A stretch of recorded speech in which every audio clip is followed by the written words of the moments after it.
Hello, and welcome to the show because you are now tuned into a brand spanking new Monday Night Live,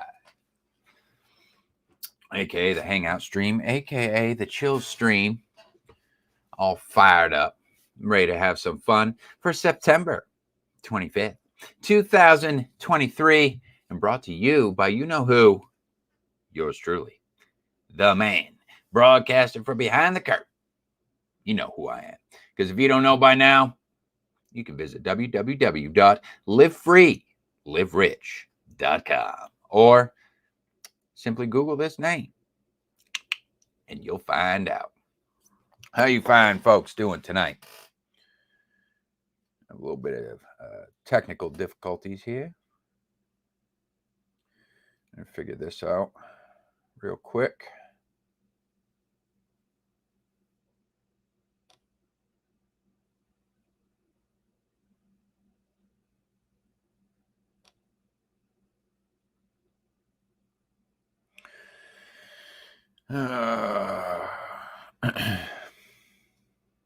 Silliness.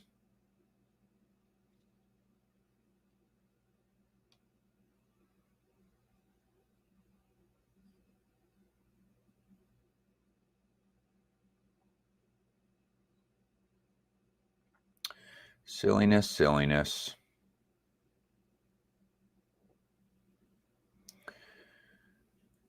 All right.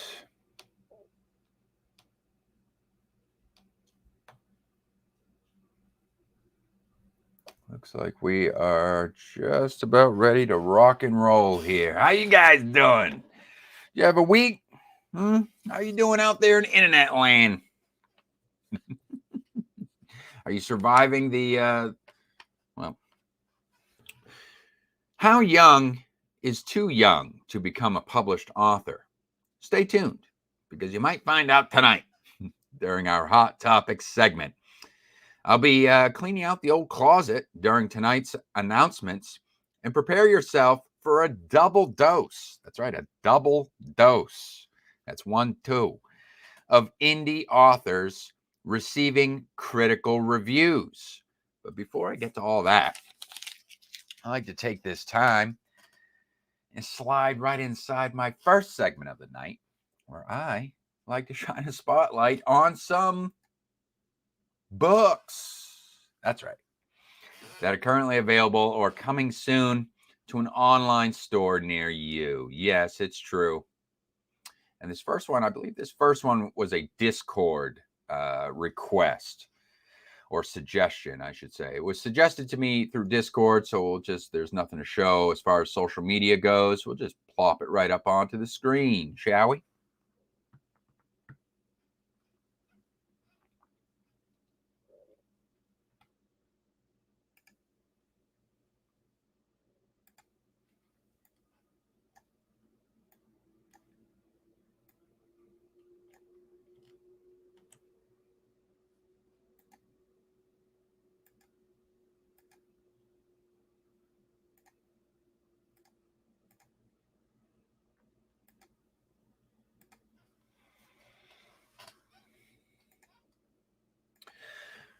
All right, let's check out the blurb for Klutar, the Inter-Terrestrial, Volume 4, by Chad Descoteaux. I think this is the second kind of alien themed story, sci-fi story from him in the past couple weeks. Here's the blurb. What do you do when someone you always loved and respected goes down a dark path? You see where they're going. You care about them enough to not support them in their current course of action. You're on the right side of history. They're the one throwing away their accomplishments, mental health, and possibly their life. Why doesn't it hurt any less? An inter-terrestrial, Neptunian human hybrid named Charlie asks himself these very questions when tragedy befalls his family. The tragedy affects the whole family, but his father, Neptunian scientist Bloxnor, is thrust into a single-minded quest for revenge that jeopardizes treasured relationships and his career as a planetary diplomat. Follow Charlie as he struggles to bring his father back from his dark path, or at least minimize the damage to loved ones, while he steps up as the new patriarch of his intergalactic family and captain of a starship. The fourth book and a new direction for the Inter-Terrestrial series. 201 pages. What sounds like some sci-fi kind of family drama going on there.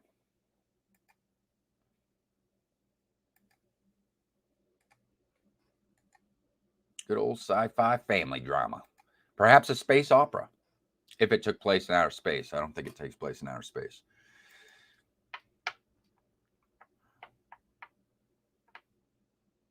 Oh, hell yeah. We got Thomas in the house. Doing some writing, huh? Yeah, I've been thinking about kind of getting headlong into my writing again. We'll see. I kind of have the rest of this year all planned out. We'll see what next year brings. Moving things right along here. Let's see who's up next. Mr. Humphreys. Well. We meet again. Mr. Daniel Humphreys. We're going to continue the coverage of his Paxton Locke series by Mr. Humphreys.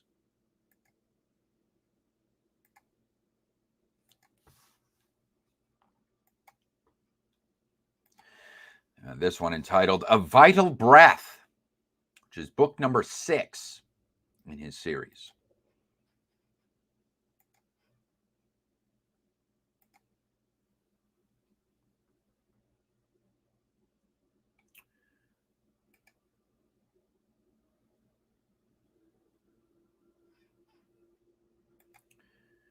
Of course, all these books are suggested to me directly by the publishers themselves. So whether these are self-pubbed authors, the publishers represent an indie label, or a small press company.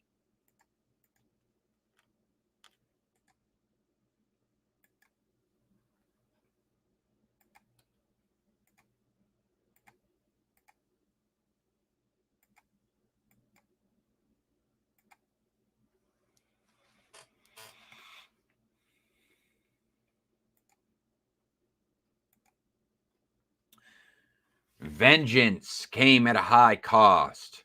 Paxton Locke not only lost his job, but he's also the subject of a federal manhunt. On the run, with no backup or resources, he still has a mission, albeit a cryptic one, issued by his angelic patron. But his old Division M co-workers aren't the only threat. Renaissance Gitano, I think it's Gitano. Renaissance Gitano, an elite operative from a secretive order of magicians Paxton has faced before, also hunts him.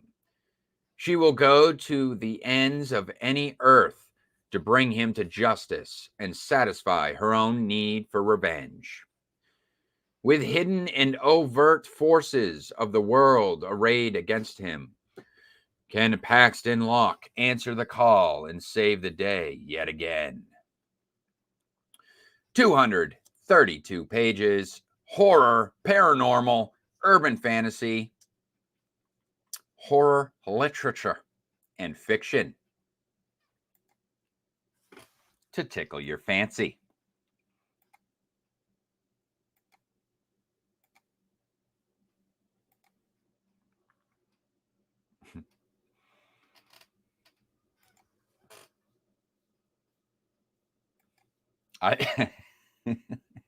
I should have specified. I have been writing. I've been writing throughout the year, but I just haven't been doing a lot of like creative writing, I guess. Writing fiction. I haven't been writing a lot of fiction, but I have been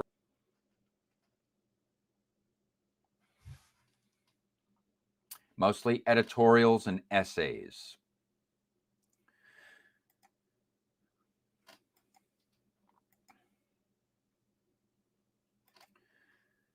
All right, we got one more book here for you guys tonight from Jackson Howl. Are you human? Do you like to read? That is a question that I often wonder too. I propose to the internet at large. Do you like post-apocalyptic settings without the usual zombies? If you answered any of these questions, go check out Variant Inoculum.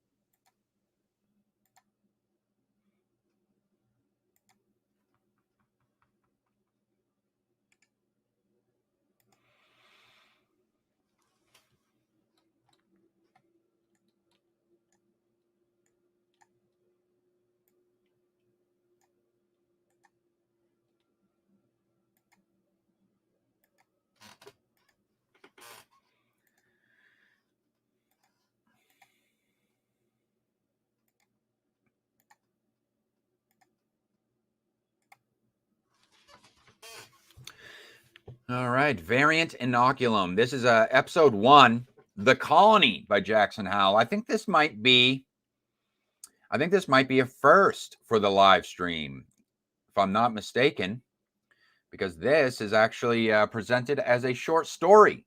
So it says episode 1, and let's see what we have here. Let's read the blurb. The Colony, episode 1. In his hunt for Glenov, Jake meets some new people along the way who could prove invaluable. Actually, hold on. We have that's episode 1 blurb. We have kind of maybe a summary blurb up here. Let's see this. Variant Inoculum. Jake awoke to a pollution-ridden, war-torn planet sometime in the distant future. With his own family long gone and most of Earth's population wiped out, Jake found a new place to call home. However, just as he began to make a life for himself at Haven, a man named Mikhail Glenov took it all away. Jake tried to move on, but the scars ran too deep, and he vowed to get revenge. A little revenge tale, huh? The Colony, episode 1. In his hunt for Glenov, Jake meets some new people along the way who could prove invaluable.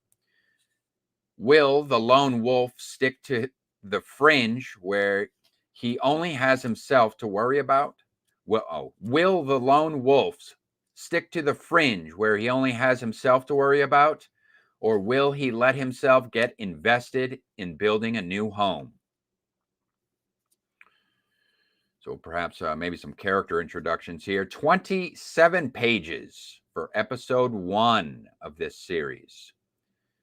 Looking at it, 45-minute teen and young adult short reads, 45-minute sci-fi fantasy.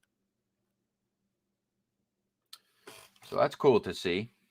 Some different formats there. I like to see that. I am a enthusiast of the short form fiction.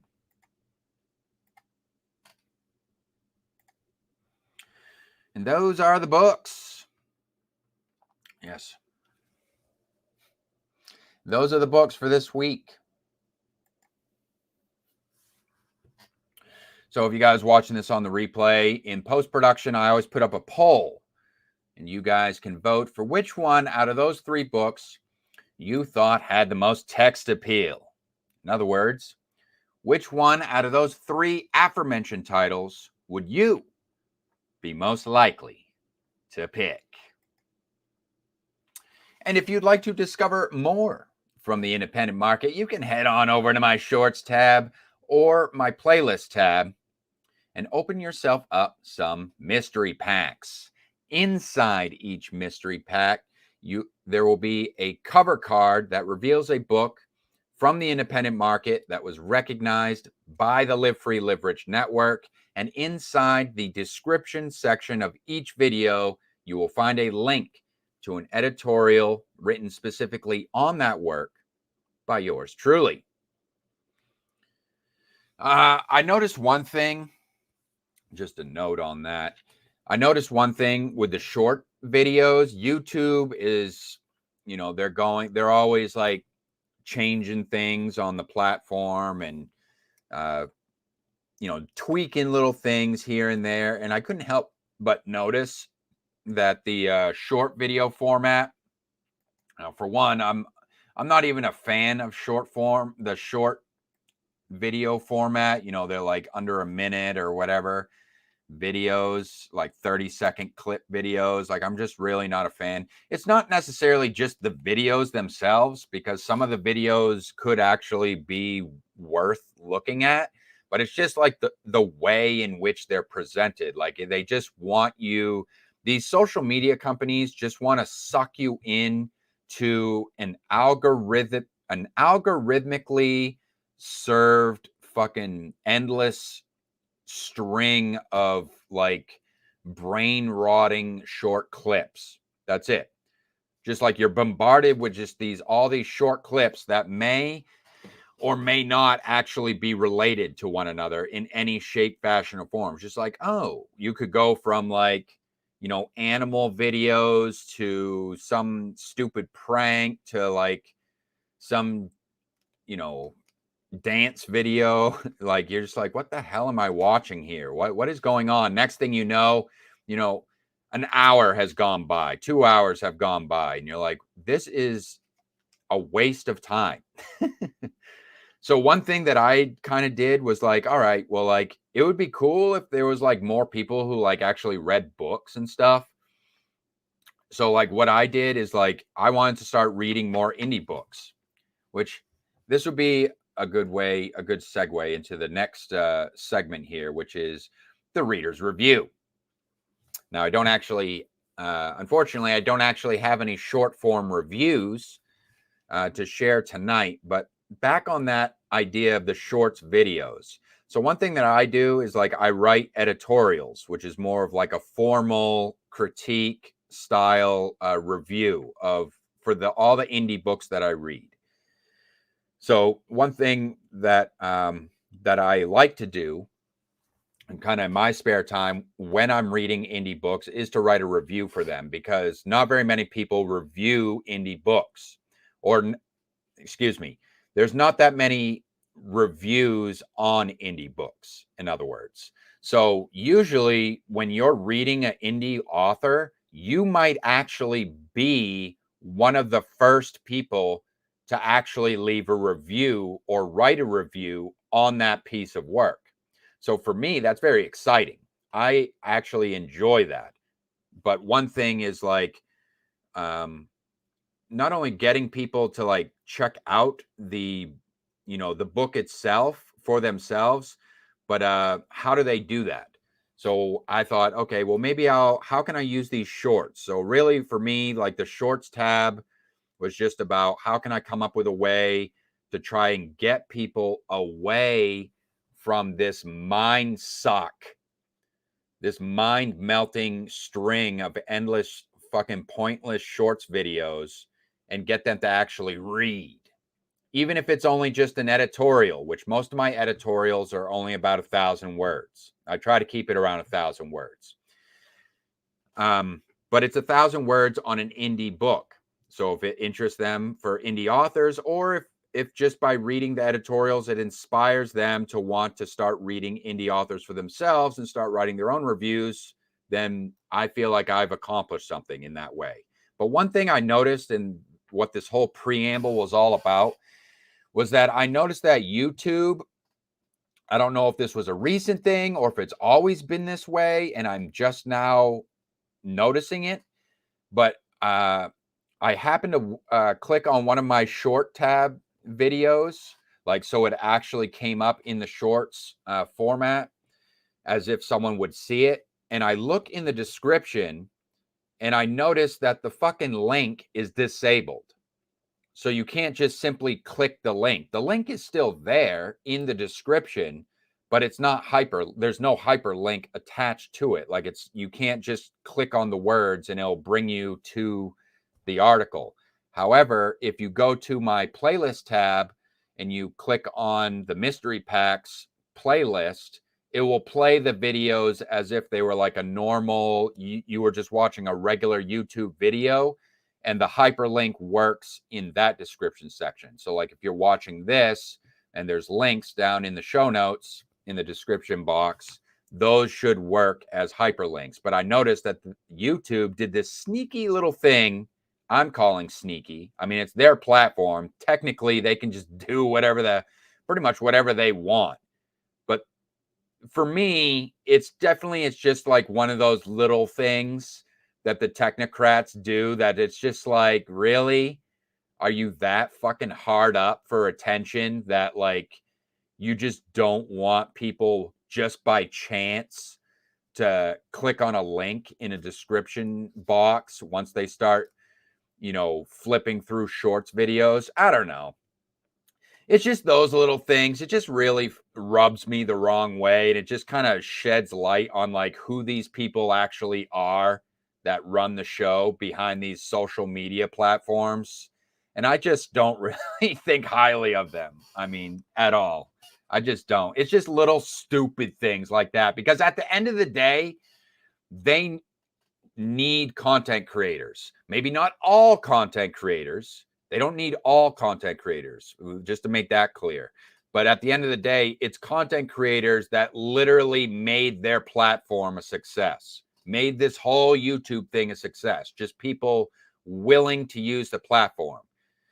So you would think that it's supposed to be this platform that is all about the individual, the user experience. And when they do sneaky little things like that, I feel like they're really just like they're showing their hand of what their main priority is. And their main priority is just keeping people on their platform, and it's all about their platform, and it's just about keeping your eyeballs watching whatever it is that's on their website, and that's it. That's all it is. Why? Because at the end of the day, it's just going to come down to advertising. Guarantee it. That's all it comes down to. It's like, God forbid, you click a damn link and you go to a personal website of a blogger, of some obscure blogger, and you read 1,000 words of what they published on their own website before you turn around and head back to their corpo conglomerate friggin' mainstream platforms. Just makes me sick. Is this hot topic already? We're talking about readers' reviews. What are you guys up to? Hey, we got Sean in the house. Oh no, that's not good.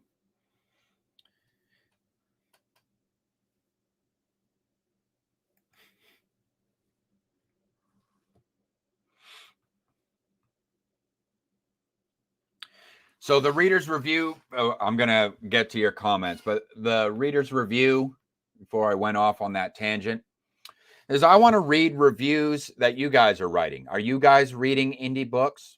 Because I think that's important. Everyone will have a review. There will be Booktube channels. Everyone, their grandmother has read mainstream literature. I'm not even going to name any mainstream authors. I'm sure you could think of at least 3 off the top of your head that everybody has posted a review about. But indie's different. See, indie's different because not everybody has reviewed indie books. So that's why I think it's interesting. But I also think it's significant and important if we're going to kind of like start, getting involved in this culture, this underground culture. It's about being a part of the culture. So are you reading indie books? But not only are you reading the indie books, are you writing reviews for those indie books? Now, that doesn't have to be anything fancy. I don't expect you to write, 1,000-word plus editorials and do like professional style evaluations on the work or anything. If you just have like a Goodreads account and you read indie books and you just write up like a short little paragraph review of your personal experience. That's the key here. I want to share your personal experience with a book that you took a chance on from the independent market. That's the most important thing about this segment right here. And I thought by now this segment would have caught on. And I would have been getting people left, right, and center. Knowing the amount of people that I know that are involved in the indie scene, I thought that I would have been getting people sharing links to their reviews left, right, and center. Because, like I said, not only are indie books obscure, the vast majority of them, not very many people know about them, but also when you take the time and you read one of those books and you write a review on it, I would think that the reviewer would like to know that people are checking out their reviews as well. I know I do. I know I would like to know that, So, so that's the purpose of this, is to highlight the readers, the people who are giving indie the time of day. So share a review. There's a few different ways you can do that. One is to just share a link. Think Goodreads. It could just be an Amazon customer review, or it could just be a social media post. But basically what I'm looking for here is just short form reviews. Just share your experience. What was your experience, with an indie book? You don't have to go into all the details. Oh, this was the character. This was the character work. This was the world building work. This is what the all the symbolism meant in the plot. You don't have to go in depth with it. Even if you just share your personal feelings, that's good enough. That's good enough for this segment. Okay.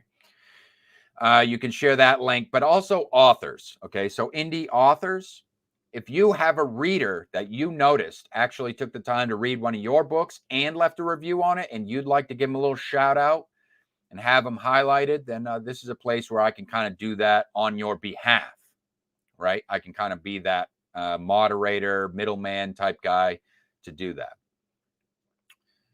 All right. And that's the reader's review. I like bringing it up all the time because I actually do put my money where my mouth is. When I say that I'm in the indie scene, and I read indie books and I also review indie books, So I thought, I was excited about this. Booked. Yeah, let me take this off. We're moving on. What is that? Sean says, the Booktube videos I spend hours on get 50 views each. A 12-second short of my cat drinking water got 1,400 views. People like cats. People like pussycat videos.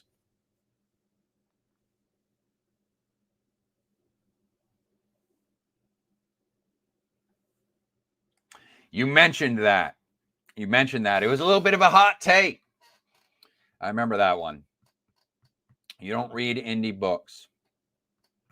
There's a lot out there. I have two lists. I have two lists. I have my TBR lists that I kind of build up like a indie list. I'm actually probably going to do a video at some point talking about that, but I have two lists. So I have my TBR list that is all kind of indie based books that I would like to read or have at least caught my attention at some point in time. And what I do is I just add it to the list, because I'm a mood reader. So I'll read. So just a little FYI though, for anyone out there, if your book, I've ever said your book was added to the list, it doesn't matter chronologically, like when your book was added to the list. Like it's whatever I'm in the mood to read. So it could have been a book that I added to the list like months and months and months ago, or it could be a book that I added to the, or I may just end up reading a book that I added to the list, the day before yesterday. You know, it's just whatever I'm in the mood to read, I can go to that list and I can just kind of scroll through it and just be like, you know, it's kind of fun. It's like if any of you grew up like in the 90s and stuff, and like you remember like doing the Blockbuster visits, you go into Blockbuster Video or something like that, or a video rent and any video rental store. It's kind of feels like that. Like whenever I finish a book and then I'm getting ready to like read a new, pick up a new book or something new to read. Sometimes it's short stories too. If I'm going to pick up something new to read, that's what it kind of feels like to me. Like when I'm scrolling through my TBR list to figure out like, what am I in the mood to read?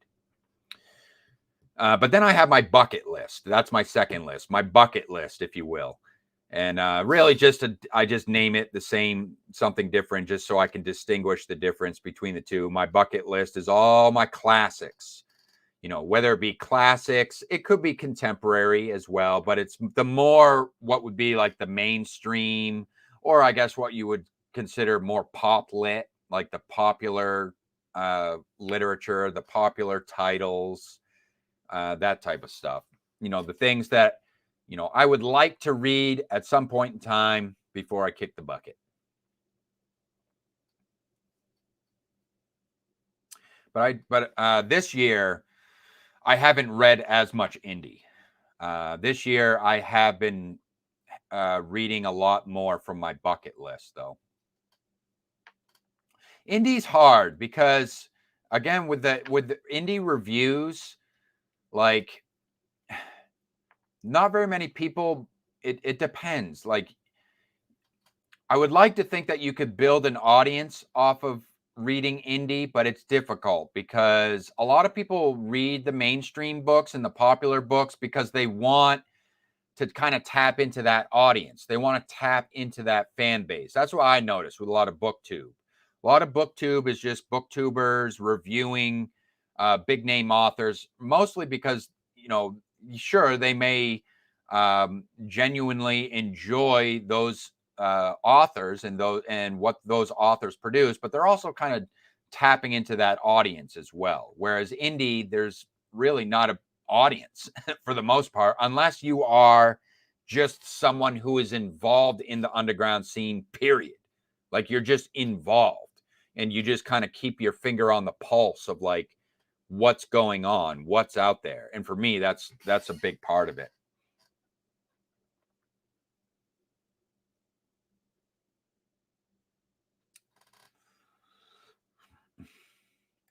Yeah, and I can understand that. Sean says, I like reading and reviewing books by famous / dead authors so I can say my honest thoughts and not harm someone's feelings or crush their dreams. I don't want to poop emoji on aspiring authors. Hey, I you know, I'd be lying. I'd be lying if I said you don't need to have a stomach for this. You do. I've given, you know, I don't give, you know, but I've just done it for a while now that it's not a big deal for me. But however, you know, it can be difficult if it's somebody that like if it's somebody that you kind of like, you just kind, you know them or you've become acquainted with them, you know, that can be difficult. But at the end of the day, it's just work. You know, you're not evaluating an individual, you're evaluating their work. And I know that authors can pour a lot of themselves into their work, but my rule of thumb is they can always produce new works. You know, you're not just one and done, unless that's what your aim was. If your aim was like, you're just going to write that one new great American novel, and that was your aim, and that was your one book, and that's all you had in you, well, then I would argue, were you even an author to begin with? You know, were you even a real writer to begin with? And I know that might sound harsh, but I'm just saying, like, you as long as you have ideas, you could be writing new works. As long as you have ideas and you're actually passionate about writing, you will always have something to write about. So if you're just if your aim was just to write that one magnum opus, and then your first book that you ever publish is your magnum opus, and then that's it, and then you hang up the gloves, well, then you probably weren't very passionate about writing in the first place, you know. But yeah, at the end of the day, you're not beholden to the author when you write reviews. But I can understand that, which is probably why, you know, a lot of authors don't become famous until after they die. Go figure. Oh, is that fact? Sean says, I would gladly beta read and especially edit people's books if I have time, though. And that's how I would like to help aspiring authors. And yeah, I mean, that's another thing. Like, if you don't want to make it public, like me, I just want to read them. For me, it's more, it's not about doing a service for the author. Like, when I write reviews, don't look at it as I'm doing a service for the author.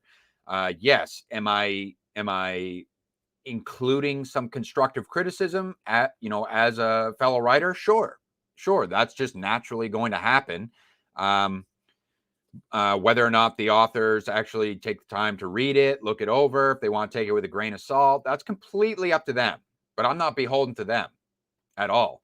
Like, the purpose of me writing reviews is just, which I've said right on my website, is it's me giving back to the market that I myself also contribute to. So if I'm an indie, I just look at it like, hey, if I'm an indie author and I'm going to be publishing my work as an indie author, well, I feel like the least that I could do is maybe at least take a peek at what some other indie authors are putting out onto the market. You know what I mean? So, like, I don't know. I guess we could get into a whole thing on that. Like, if I'm indie and all I read is trad pub, well, then am I really doing myself a service? There's a whole meta thing to that. And, I'm sure that could spark a whole new conversation, but we don't have to get into it right now. Maybe I'll save that for a hot topic sometime.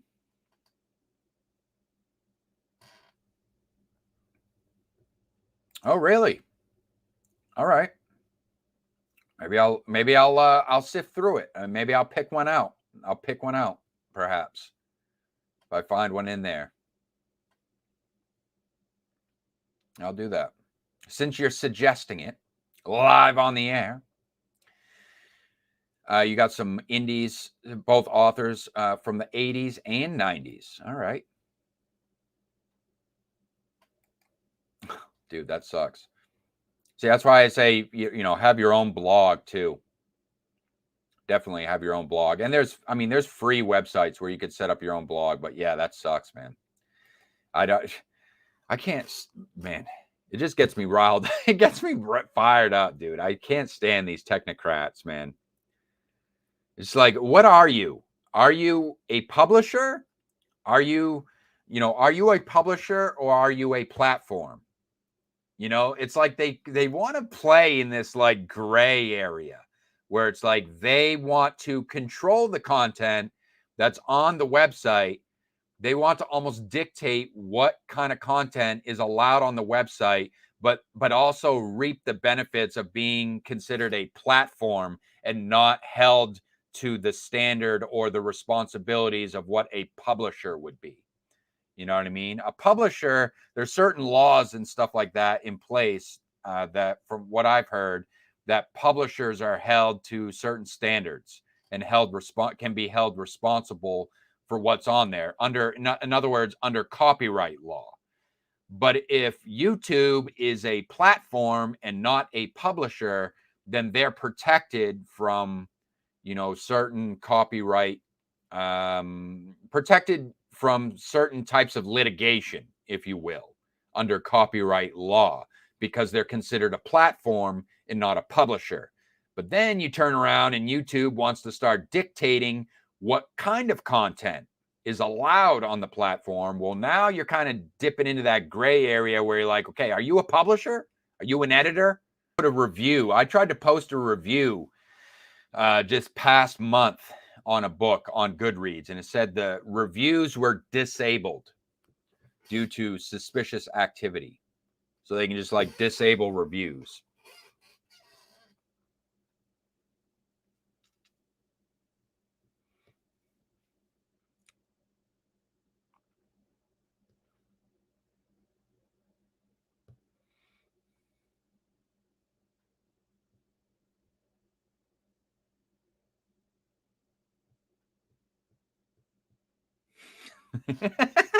No, Thomas, no.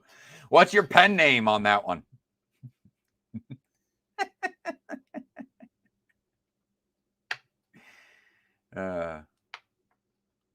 Yeah, you told me that.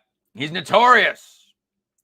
I'm a very critical reader. He's a tough cookie, this one. That's Sean. Average rating is 2 out of 5 stars.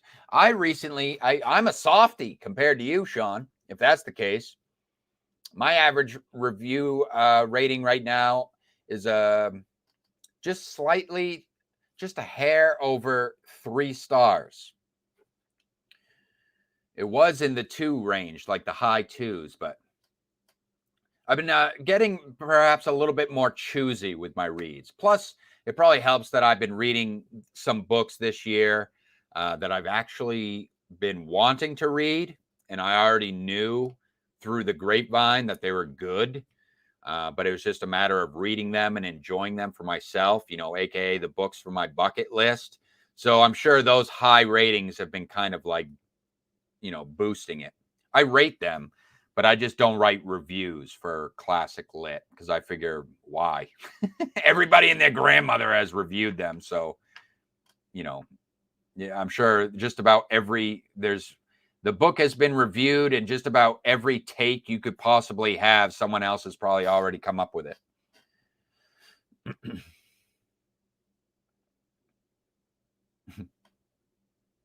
I'm rare with the 1 stars. The 1 stars really just, why was this published? Either the writing was like horrible to where the point where the book was practically unreadable, or it was just like the story was just so bad or just non-existent that it was just like, I don't think this person had a clue what they were doing. However, it's not just indie books that I've rated 1 star. I recently rated one of Nietzsche's books 1 star. It was just a mad rambling is what it was.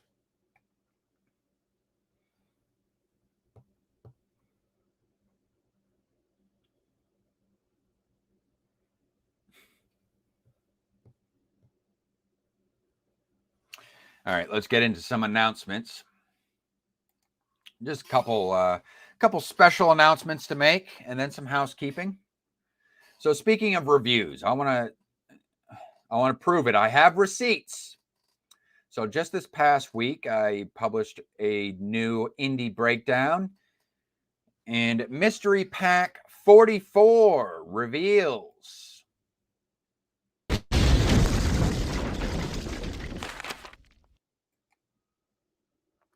the Brotherhood of Secret Darkness and other cults, cabals, and conspiracies.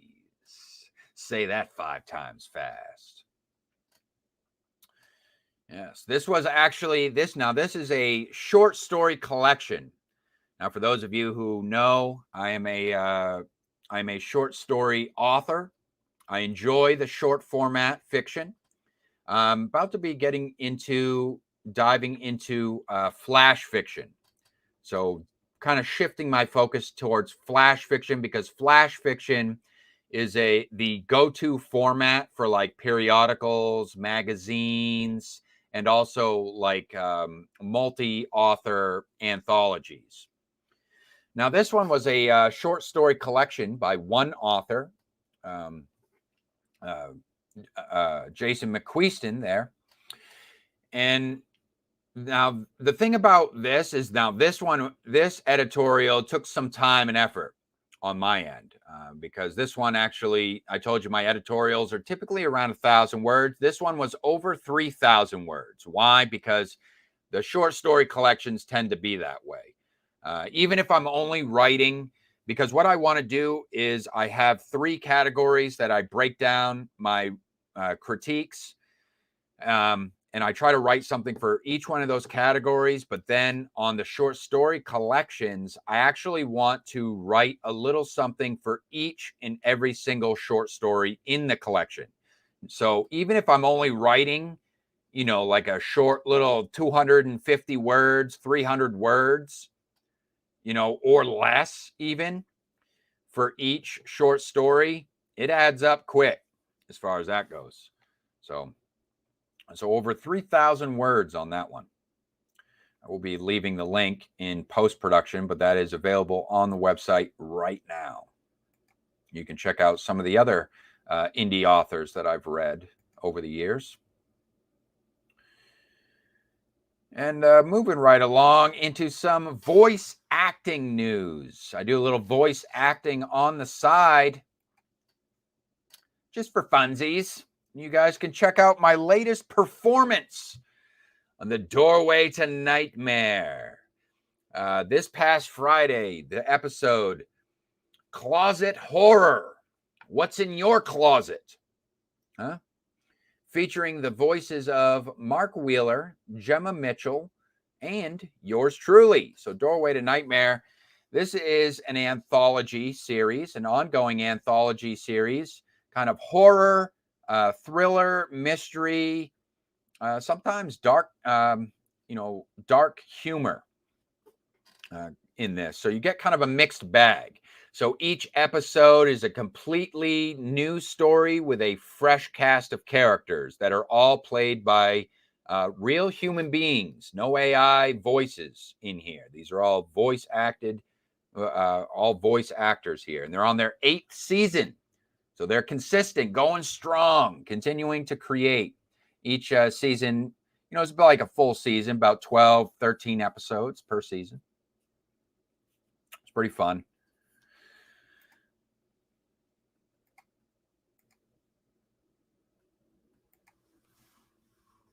I'm actually going to be, if you guys want to check them out, this Friday.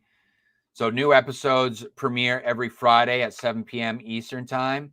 And I believe I'm going to be in the next episode as well, this next Friday coming up. So usually the creators will be there in the live chat during the premiere. And if you guys want to stop by this Friday, I'll probably be there as well. We could chat up a little bit during the show.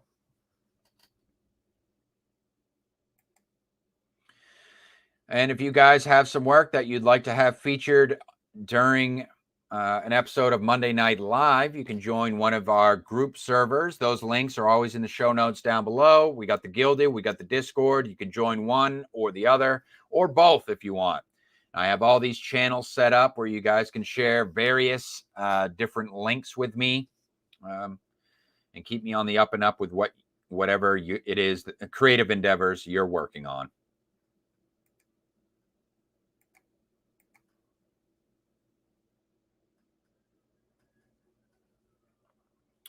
And if you'd like to stay on the up and up with what I'm working on here at the Live Free, Live Rich brand, you can head on over to my website, livefreeliverich.com. Right on the homepage, you can sign up for the newsletter, where I send out exactly one newsletter every week, every Saturday, that will give you all the pertinent links from the previous week. And last but not least, I have an opportunity for you writers out there. You like to collaborate with me. This is just another opportunity for you to maybe collaborate with me. Share some work, get your name out there a little bit. And this is something I call the Storytellers Society.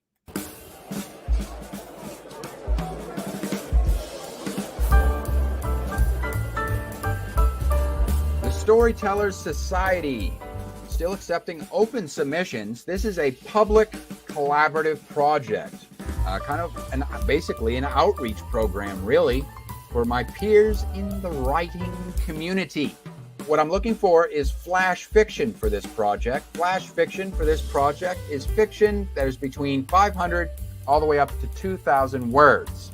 This can be fiction that you actually have published somewhere else, so long as you own the copyright and you have the right to give me permission to republish it on my blog, where it will be free for public viewing from now and indefinitely. Just because you submit something doesn't mean that your work will automatically be published. It does need to be approved, but if approved, then you'll effectively book yourself a room at what I've dubbed the Hotel del SS, where all the members of the Storyteller Society stay.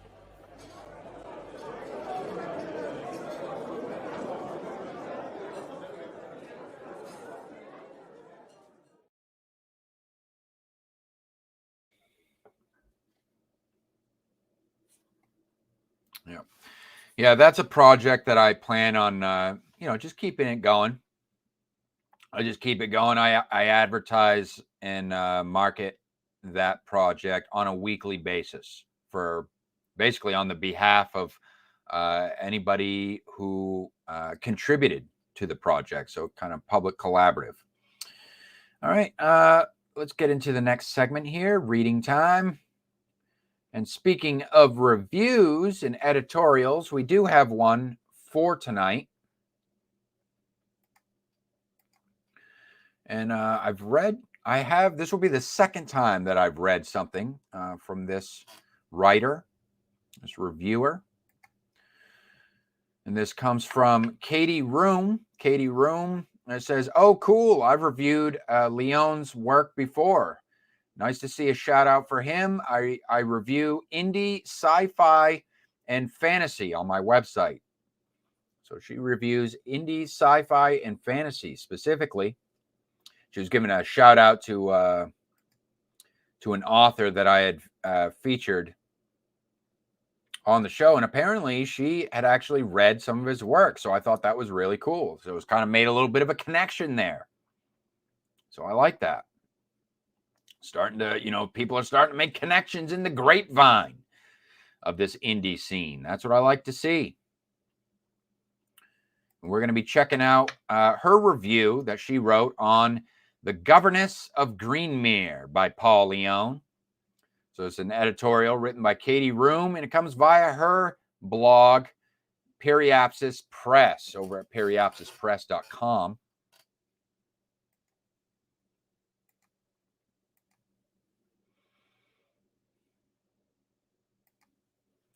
See what she has to say about it.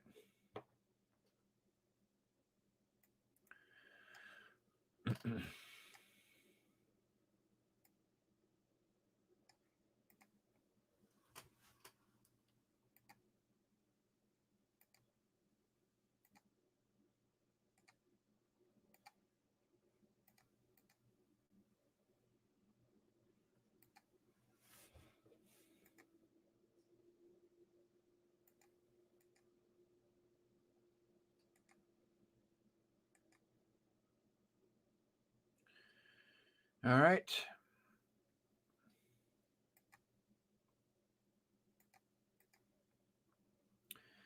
So I see how I'm familiar with her formatting now. So I see she's got the book cover there on the left, and then she has her the description over here on the left as well. So The Governess of Greenmere, this is the publisher's description. So it's Britain, 1899. Maybe a little historical fiction here. Young orphan Elise Cooper applies for a job as governess, leaving the bustling city to work for a rural aristocrat. Should have been peaceful, and yet hardly has Elise settled in at the remote Berkshire estate of Greenmere House before she finds evidence that her employers are at the center of an ancient mystery. She quickly realizes that her understanding of history and the world around her are about to be fundamentally changed.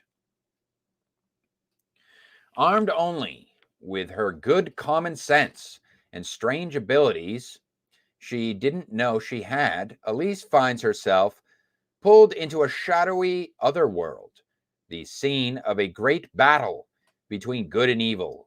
Can she prove her worth and rise above the challenges, and in the process save Britain from the evil powers that lurk in the darkness? All right, let's see what Kate has to say about this one. The Governess of Greenmere is a distinctly English-feeling fantasy novella featuring a good dog, fallen angels, and Merlin. The Wizard. This standalone book combines Gothic fiction, Arthurian legend, and Christian myth in a tight story set in Paul Leon's Immortal Champions world. She has an editor's note here. She says, here at Periapsis Press blog, we only post reviews of works we recommend. So you already know I enjoyed The Governess of Greenmere. I encourage you to check it out. There's a disclaimer. We received a copy of this book from the author for the purpose of review. This in no way influences our opinions. And apparently you can actually request reviews. So you indie authors out there, if you're looking for editorial reviews, she accepts requests.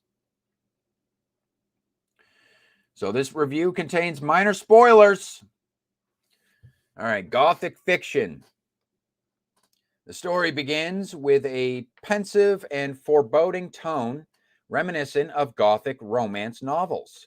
The main character, Elise Cooper, is hired as a governess for a mysterious family who live in a vaguely spooky castle. The Gothic mood heightens with these familiar elements.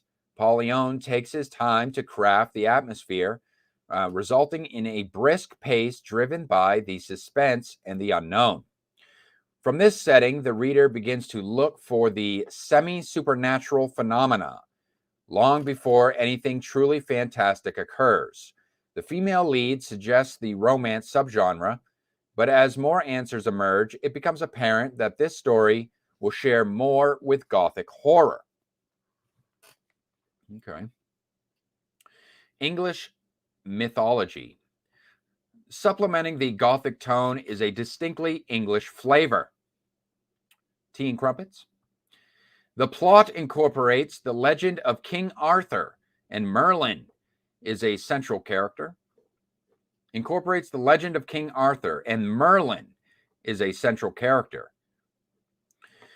But the attitude goes beyond even these. While the Gothic atmosphere provides gloom and suspense, there is an approach to descriptions, particularly of food and of domestic and wild country, that suggest the familiar fantasy genre giants Tolkien and Lewis.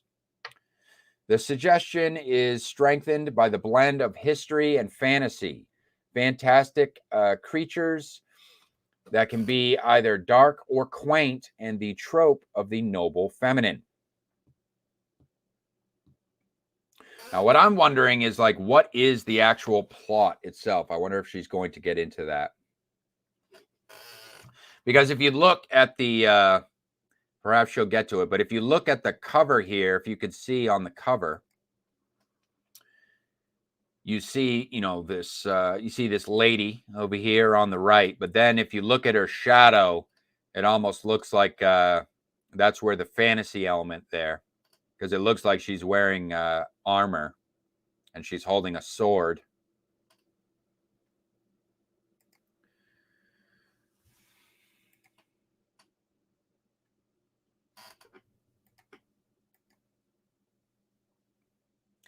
Female lead. Yes, strong female character. The English attitude is especially poignant in the hero, Elise Cooper. Her behavior is defined by the performative nature of her nationality and her faith. She acts with a characteristic restraint and poise, demanding a measure of civility and respect from the men around her, and quickly endearing her to me. Elise often chooses to act out of a sense of obligation built into her identity. This obligation is not oppressive, but ennobling.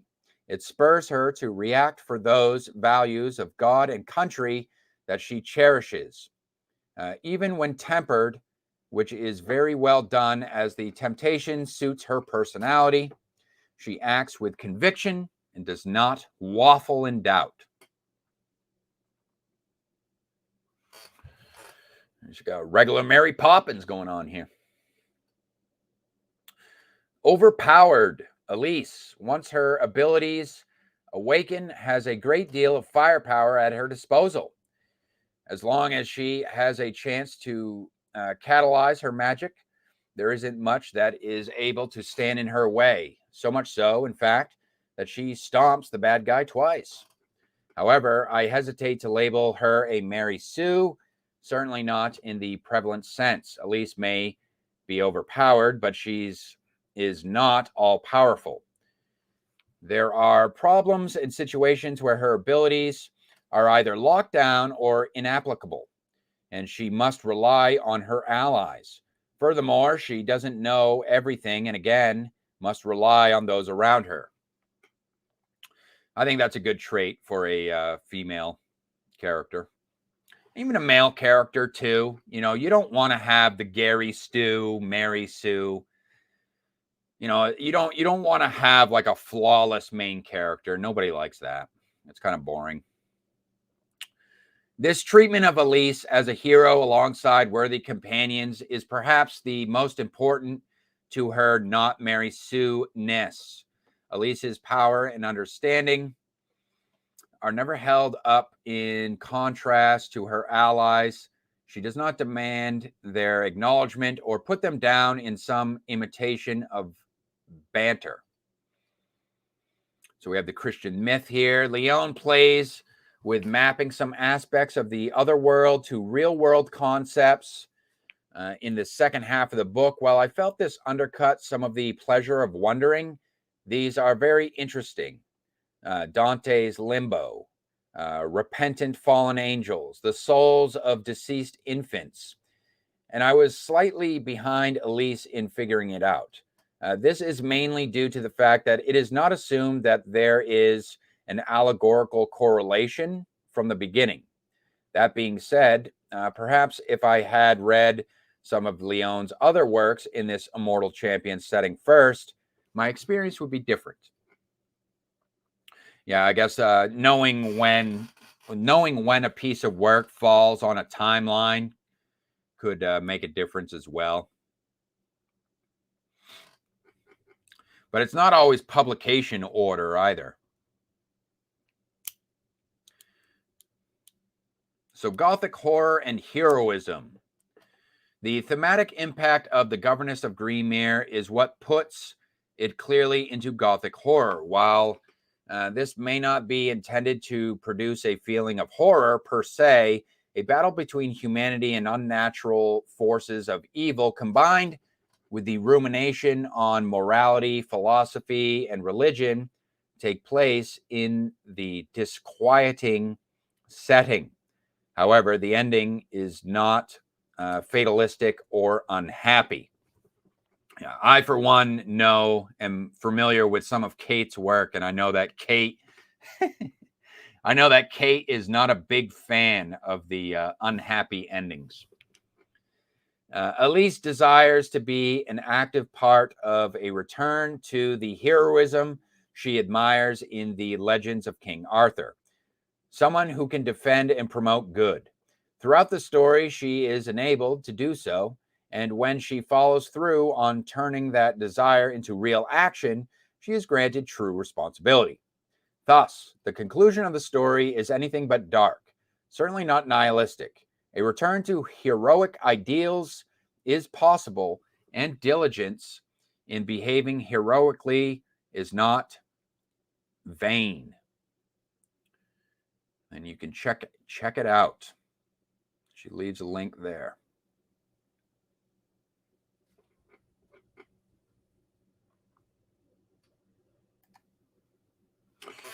I am a fan of like the Gothic style fiction. It doesn't always have to be about happy endings, though. You know, I just like that Gothic tone. I like that Gothic kind of atmosphere. But it doesn't, but that's not all I read. It doesn't always have to be about that. But I do dig that stuff. And it does tend to be quite philosophical, too.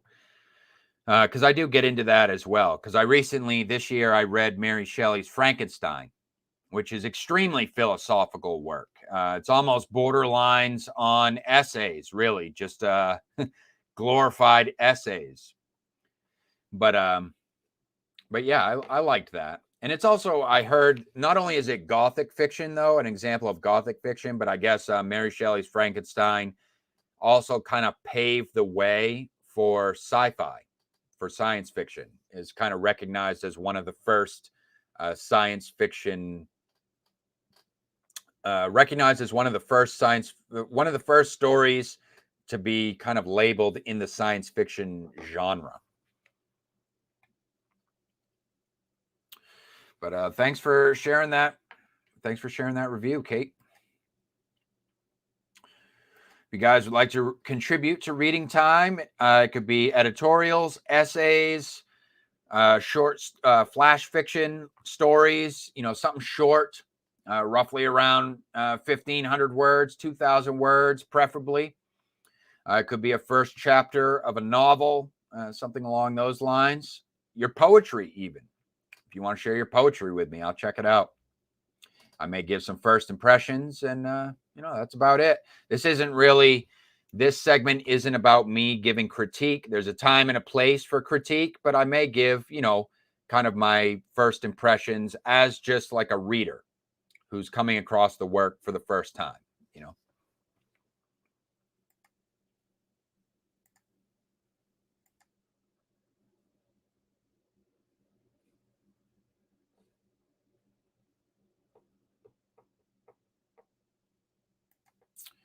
What do you guys got? All right. Let's get into the last segment here before we wrap things up. Before I get into the last segment, just a quickie on featured media. Basically the same thing. If you guys have some media you'd like me to check out, you got videos that you'd want me to share on the air, you could share some media with me. I say media because it doesn't have to be video. It could just be audio only. So long as it's like published somewhere on a website where I could have free access to it, and then I can share it on the live stream. So whether it be like you do your own poetry reading, or you do like a web series for your own short stories, or you do like video essays, anything like that. Now let's get into the staple of the Monday Night Live, and that is Hot Topic for Content Creators.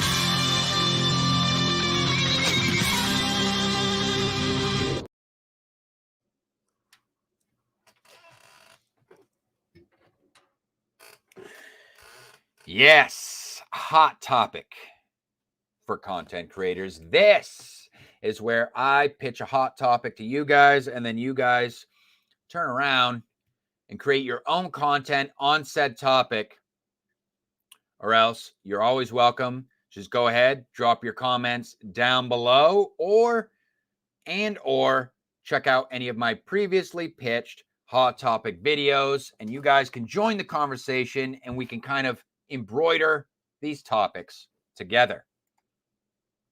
So for tonight, I have one. Let me get my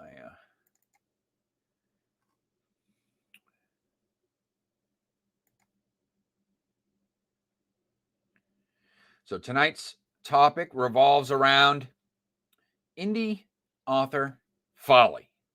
Okay, indie author folly. I'd like to discuss the concept of age and how that may affect a writer's reputation as a published author. Okay.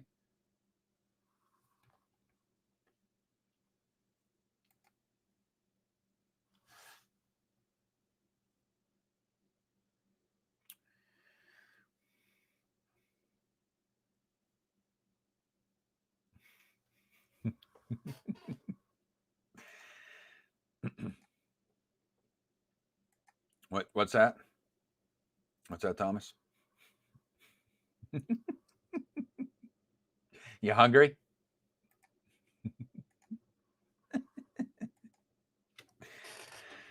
So let me just start off by saying that if you've never gone out into the real world and acquired firsthand experience with anything, then odds are you ain't ever going to amount to shit, creatively speaking, let alone as an author. Okay. Might be a bit of a hot take. Now, if all you plan on publishing is superhero fantasies and comic book character narratives, this one's the good guy and this one's the bad guy, I guess there's really no harm, no foul as far as that goes. Just know that if you start publishing Superman or Mighty Morphin Power Ranger knockoffs en masse, then that may become the thing that you are known for, whether that be to your benefit or detriment. That's all up in the air. So just something to keep in mind. Look, I'm not saying there's anything wrong with adults writing for younger audience. I always say kids need entertainment too. But if you ever want to publish something targeted for a more mature audience, then you'll probably have to take on a pen name. Or maybe not. But what I'm saying is, if you want to start writing for adults and your creative portfolio is jam-packed full of muscle-bound men wearing skin-tight leotards, well, to think people can take a look at something like that and still believe you're the next Martin Scorsese might be a bit of a stretch, if I'm being nice about it.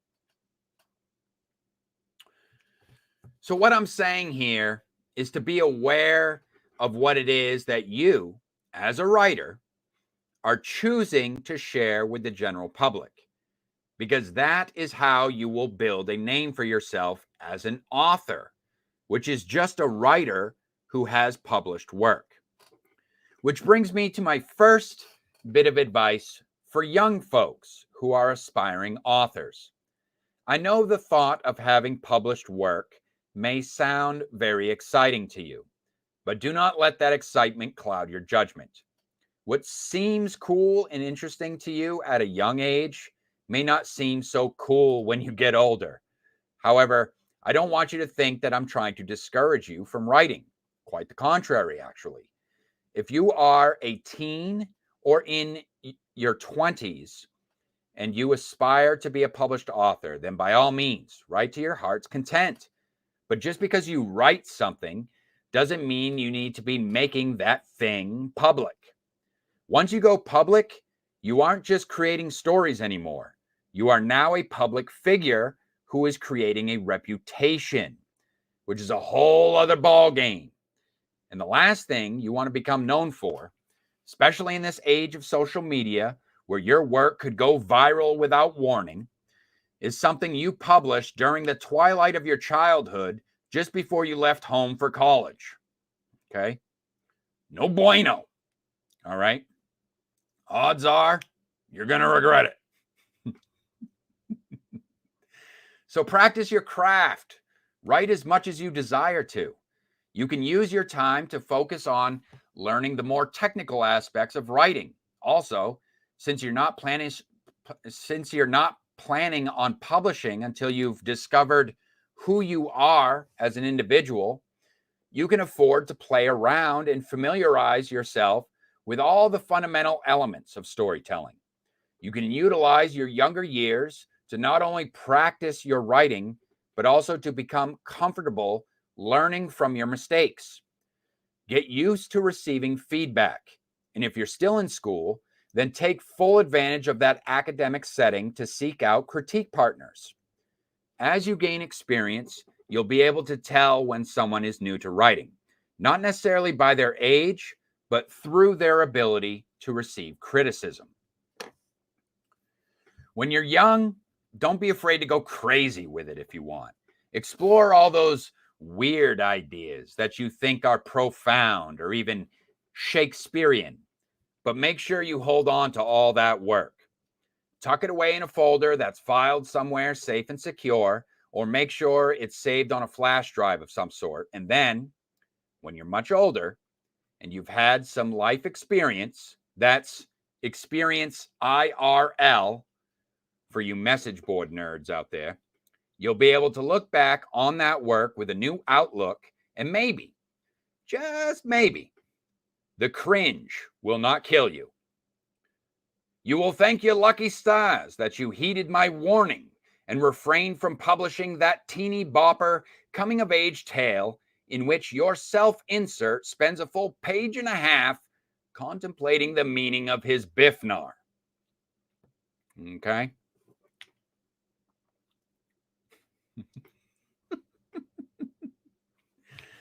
Feel free to consider this conversation your personal saving grace in that regard.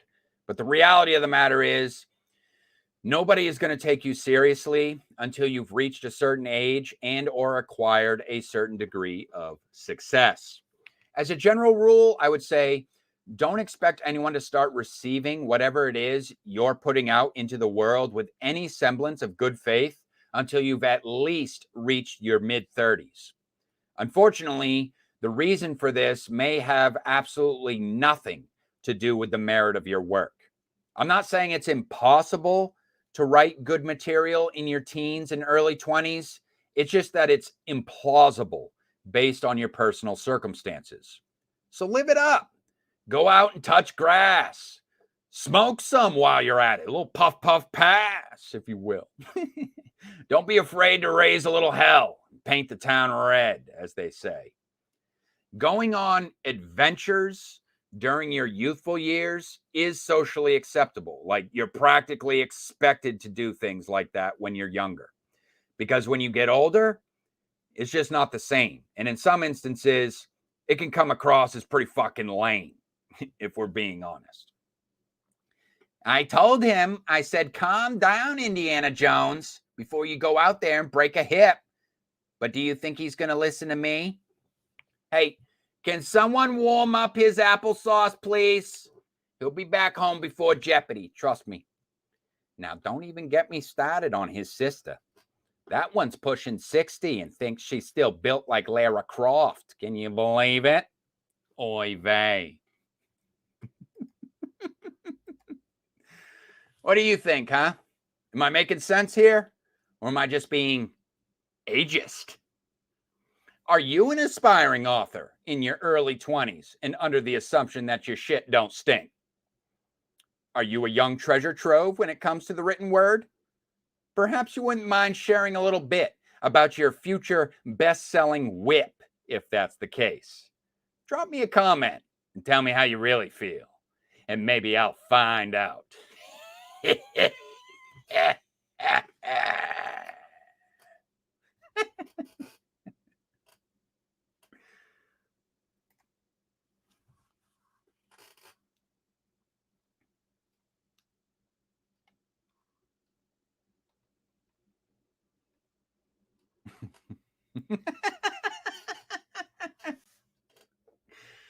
Are you starting over, or is this, are you just getting started, Thomas? At 45, it's a good age to start over. We'll start from scratch. Tell me, did you buy a Harley, or did you skip that phase? I don't think I've reached bought a Harley phase yet. I'm in my 30s, but I don't think I've reached Harley phase yet. I think that's in your 40s, right? If I'm not mistaken, Harley phase. I might be wrong.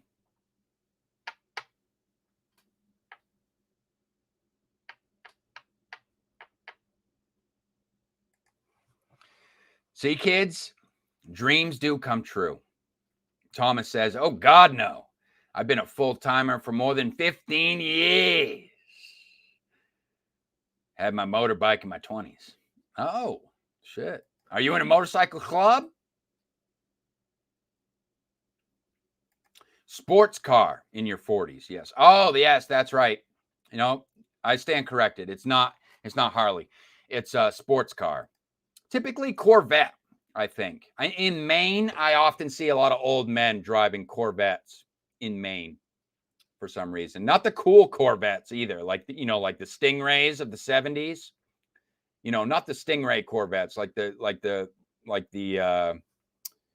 generic kind of like 2000s models Corvette.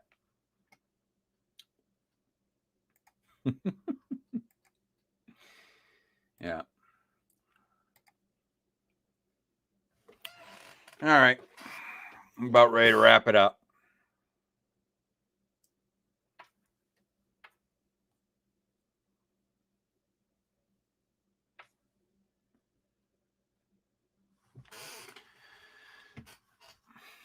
So here's some theme music.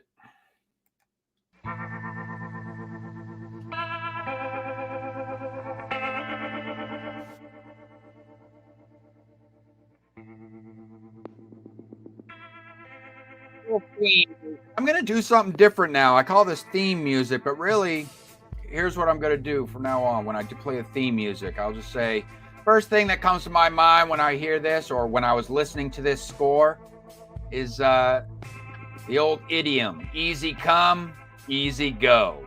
So you guys listen to this score, and if you want to drop me a comment, let me know what's the first thing that kind of comes to your mind. What do you kind of envision? Use your imagination when you're listening to this theme here.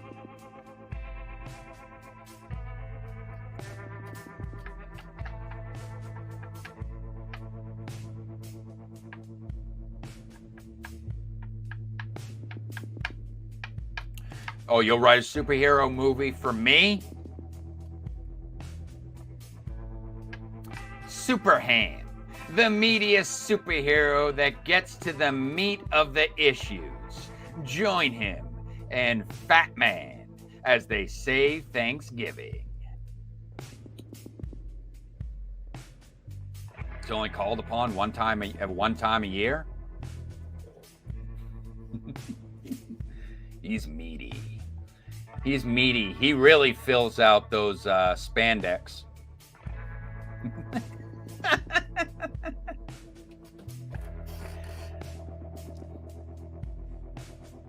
What was I going to do? Oh, yeah.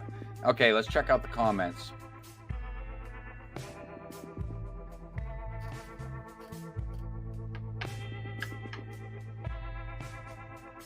Who was that cop?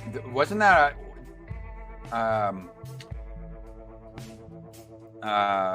wasn't there a cop or something like that during one of your live streams? You were asking for names, and the cop. What the hell did I say? Was it something corny? Like it couldn't have been something like. I know it had something to do with pigs and bacon or something like that. Anyway, I digress.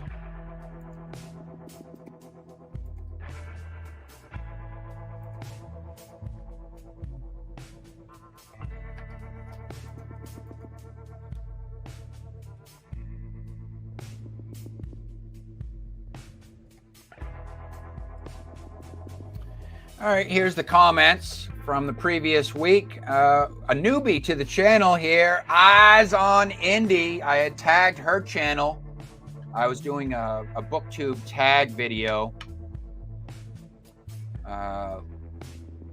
last week, tagged by Nicole's Bookish Nook, and that's her channel, Eyes on Indie. Recently discovered her channel.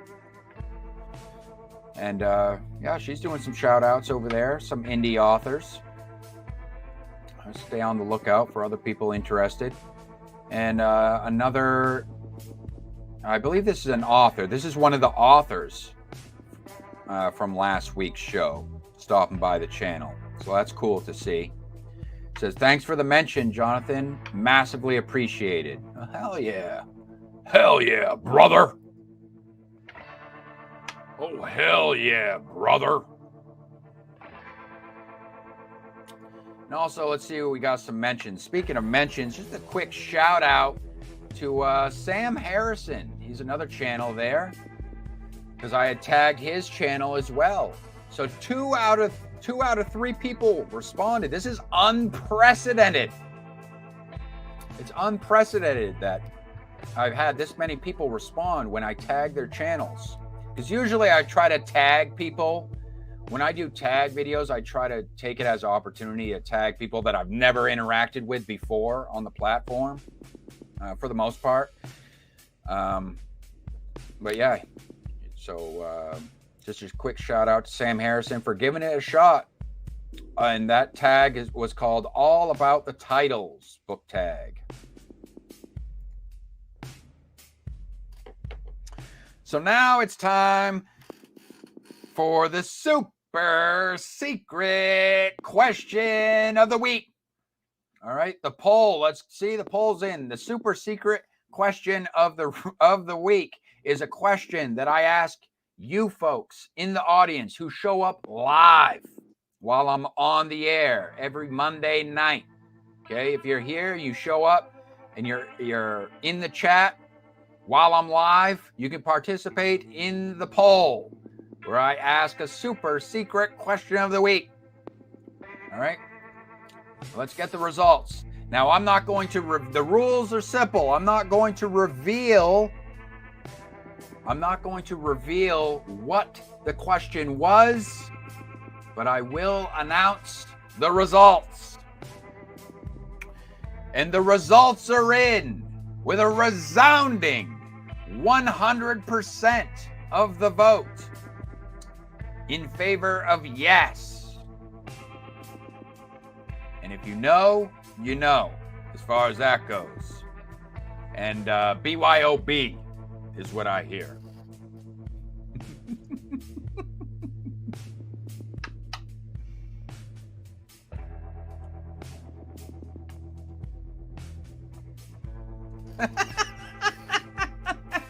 Oh, is that what it is, Thomas?